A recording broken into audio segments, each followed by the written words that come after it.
માટે પ્રાકૃતિક ખેતીના પ્રણેતા એવા રાજ્યપાલ મહોદયનું સ્વાગત કરતા હું અત્યંત હર્ષની લાગણી અનુભવું છું। સાહેબ શ્રી આપનું માર્ગદર્શન હંમેશા આપણને રસાયણ મુક્ત ખેતી તરફ પ્રેરણા આપતું રહ્યું છે। વર્ષ 2025-26 માં પ્રાકૃતિક ખેતીને જન જન સુધી પહોંચાડવા વહીવટી તંત્ર મક્કમ છે। જિલ્લામાં 174 ક્લસ્ટર બનાવવામાં આવ્યા છે। દર 3 પંચાયત દીઠ 1 ક્લસ્ટર, દરેક ક્લસ્ટરમાં એક સીઆરપી અને એક કૃષિ સખીની નિમણૂક પણ કરવામાં આવી છે, જેઓ છેવાડાના ખેડૂતને ટેકનિકલ માર્ગદર્શન પૂરું પાડે છે।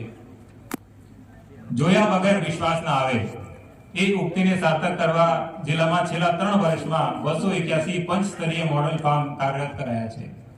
ખેડૂતો અહીં પ્રત્યક્ષ આવીને પ્રાકૃતિક ખેતીના પરિણામો જોઈ શકે છે અને પ્રેક્ટિકલ તાલીમ પણ મેળવી શકે છે। જિલ્લા અને તાલુકા કક્ષાએ મળી કુલ 9 વેચાણ કેન્દ્રો કાર્યરત છે। ચાલુ વર્ષે ખેડૂતોએ આ કેન્દ્રો પરથી ₹5,46,000 નું સીધું વેચાણ કરવામાં આવ્યું છે। આપણા ખેડૂતો હવે બજેટિયા વગર સીધા જ મોટા શહેરોમાં વેચાણ કરી રાસાયણિક ખેતી કરતા વધુ નફો મેળવી રહ્યા છે।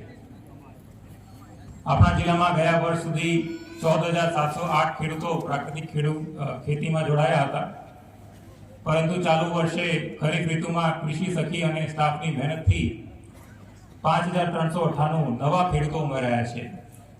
આજે પંચમહાલના 20,106 ખેડૂતો કુલ 17,320 એકડમાં સંપૂર્ણ પ્રાકૃતિક ખેતી કરી રહ્યા છે। જે ખેડૂતો પાસે ગાય નથી તેમને જીવામૃત અને અન્ય અસ્ત્રો જેવા કે બ્રહ્માસ્ત્ર, અગ્નિસ્ત્ર સરળતાથી મળી રહે તે માટે ગૌશાળાઓ અને સખી મંડળોની પસંદગી કરી 15 બીઆરસી યુનિટ પણ સ્થાપવામાં આવ્યા છે। માનનીય સાહેબ શ્રી, પંચમહાલનું વહીવટી તંત્ર અને કૃષિ વિભાગ આપના વિઝનને સાકાર કરવા કટિબદ્ધ છે। આપના આજના માર્ગદર્શનથી અમારા ખેડૂતોમાં નવો ઉત્સાહ સંચારશે તેની મને ખાતરી છે। અત્રે હાજર હાલોલ તાલુકાના તમામ ગામોમાંથી 3,000 થી પણ વધારે મોટી સંખ્યામાં હાજર ખેડૂતો છે અને પંચમહાલ આખા જિલ્લાના તમામ ગ્રામ પંચાયતોના સરપંચો પણ સાહેબ આ કાર્યક્રમમાં આપનું માર્ગદર્શનની ઉત્સુકતાથી રાહ જોઈ રહ્યા છે। ફરી એકવાર આપ સૌનું હાર્દિક સ્વાગત કરું છું। ધન્યવાદ। જય હિન્દ, જય જય ગરવી ગુજરાત। ખૂબ ખૂબ આભાર માનનીય કલેક્ટર શ્રી અજય દહિયા સાહેબ।